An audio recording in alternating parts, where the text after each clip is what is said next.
معزز ناظرین سامعین، السلام علیکم۔ دنیا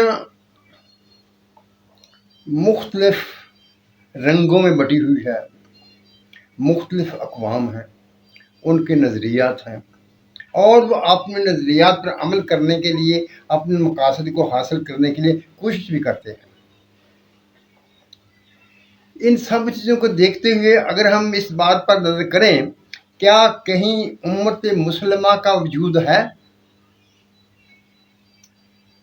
تو پہلی بات تو یہ ہے کہ ہمیں امت مسلمہ کا وجود ہی نظر نہیں آتا۔ یہ 55 یا 56 جو اسلامی ملک کہلاتے ہیں، یہ صرف نام کے مسلم ہیں۔ ہر کسی کے اپنے اپنے مقاصد ہیں، اپنی اپنی مجبوریاں ہیں، اور امت مسلمہ نام کی کوئی چیز کہیں بھی نظر نہیں آتی۔ اگر امت مسلمہ کہیں نظر آتی تو غزہ کا یہ حال نہ ہوتا، ان پر اتنا ظلم و زیادتی نہ ہوتی، اور ان کی امداد کرنے والے کچھ لوگ ہوتے، لیکن ہمیں نظر نہیں آئے۔ اس کی وجہ کیا ہے؟ یہ اخلاقی کمزوریاں کیوں پیدا ہو گئی ہم میں؟ میں اپنے خیال کے مطابق وہ چیزیں آپ کے سامنے رکھنے لگا ہوں۔ ہو سکتا ہے آپ اس سے متفق ہوں یا آپ اس سے متفق نہیں بھی ہو سکتے، لیکن میں اپنے دل کا غبار آپ کے سامنے ضرور رکھنے لگا ہوں۔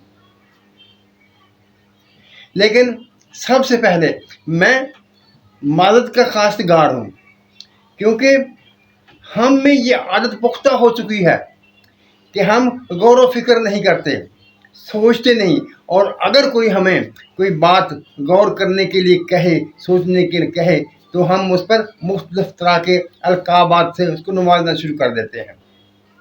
جیسا کہ علامہ اقبال کا بھی ایک شعر ہے، طرز کہن پہ اڑنا آئین نو سے ڈرنا، منزل یہی کٹن ہے قوموں کی زندگی میں۔ اور جو قومیں یہ وتیرہ اختیار کرتی ہیں وہ اقوام عالم میں اپنا مقام کھو بیٹھتی ہیں۔ ہم نے کچھ ایسے اصول وضع کر لیے ہیں۔ پہلی بات تو یہ کہ ہم نے دین اور دنیا کو الگ الگ کر دیا، دینی علوم الگ کر دیے اور دنیاوی علوم الگ کر دیے، اور دنیاوی علوم کو ہم نے کوئی چیز سمجھا ہی نہیں، اور ہم سمجھتے ہیں کہ یہ تو بیکار ہے، ان کو حاصل کرنے کی ضرورت ہی نہیں ہے، صرف دین کو پڑھنا ہے، دین کو سمجھنا ہے، وہی سب کچھ ہے، اسی سے آخرت سمجھے گی۔ لیکن معزز ناظرین سامعین، ایسا نہیں ہے۔ اللہ تعالیٰ نے یہ دین اسلام کس لیے نازل کیا تھا؟ تاکہ ہم دنیا میں زندگی اچھے طریقے سے گزار سکیں، اپنی ان دنیاوی کاموں میں کام کرتے ہوئے ان اصول و ضوابط پر عمل کر سکیں۔ لیکن ہم نے دنیا کو الگ کر دیا، اس کو خیر باد کہہ دیا، اس کے لیے کوشش نہیں کی۔ اس کا نتیجہ کیا نکلا؟ ہم میں منافقت پیدا ہو گئی۔ ہمیں دنیا چاہیے بھی تھی، لیکن ہم کوشش نہیں کرتے، ہم آسان ذرائع تلاش کرتے ہیں، جو کہ دھوکہ دہی، لالچ، فراڈ وغیرہ کے ہوتے ہیں۔ دوسری چیز، ہم نے فضائل اعمال کی روایات کو سر پر اٹھا لیا۔ کہیں پر روایت موجود ہے، اتنی دفعہ کلمہ پڑھ لو گے اتنے حج کے برابر ثواب ہوگا، اتنی دفعہ یہ لفظ پڑھ لو گے تمہاری آخرت سنور جائے گی، اتنے یہ چیز پڑھ لو گے جنت میں اعلیٰ مقام مل جائے گا۔ او بھائی، ایسا نہیں ہوتا ہے۔ یہ دین دنیا کی زندگی گزارنے کے لیے ہے۔ آپ جانتے ہیں دین کا اطلاق کب ہوتا ہے؟ جب ایک بچہ بالغ ہو جاتا ہے، یعنی وہ اپنی روزی کمانے کے لیے اس پر ذمہ داری آ پڑتی ہے، اس نے کمانا اور کھانا ہوتا ہے، وہاں سے دین شروع ہو جاتا ہے۔ جب تک وہ نابالغ رہتا ہے تو اس پر کوئی ذمہ داری نہیں، کوئی دین نہیں، کوئی اس کا حساب کتاب نہیں۔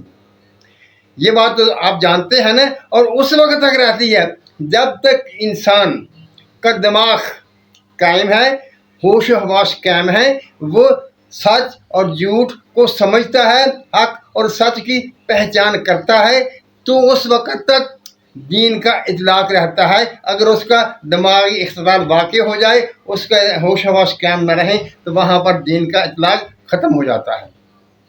अब यह उसकी बलूगत से लेकर उसके होश के कायम रहने तक ही क्यों है? इसलिए है कि हमने दुनिया को, दुनिया में इल्म को भी हासिल करना है, दुनिया में मुकाम भी हासिल करना है। जैसा कि एक हदीस मुबारका में है कि अपने घोड़े दुश्मन के मुकाबले के लिए तैयार रखो। और अल्लाह ताला ने कुरान शरीफ में भी उन घोड़ों की कसमें खाई हैं जो जंग में जाते हैं। उन बातों को हम नहीं समझते। हमने पूरा दीन को मस्जिद के अंदर बंद कर दिया है। मस्जिद में आप जाते हैं तो आप एक और शख्सियत होते हैं, और जब मस्जिद से बाहर निकलते हैं तो आप और शख्सियत होते हैं। वही धोखा, वही फ्रॉड, हर तरह से होशियारी, चालबाजी, वो हमारा जो हमने तरीका बनाया हुआ है। और हम ड्रामेबाजियाँ करते हैं। सर पर टोपी रख ली, हाथ में तस्वीर रख ली और उसे चलाते रहे, ये कि बहुत नेक आदमी है। ओ भाई बताओ, तुम क्या कर रहे हो? तुमने इस दुनिया में क्या काम किया, क्या कारनामा अंजाम दिया, किस लिए आए थे तुम इस दुनिया में? यही वजह है कि जब हमारी मंजिल, हमारे ख्वाब वो पस्त हो गए, कम दर्जा हो गए, हमारे पेट से आगे न बढ़े, तो हम कौमों के दरमियान अपना मुकाम खो बैठे। अभी हाल ही की बात है, पाकिस्तान ने हिंदुस्तान को जो धूल चटाई, तो उसके नतीजे में पूरी दुनिया में पाकिस्तान का नाम बना।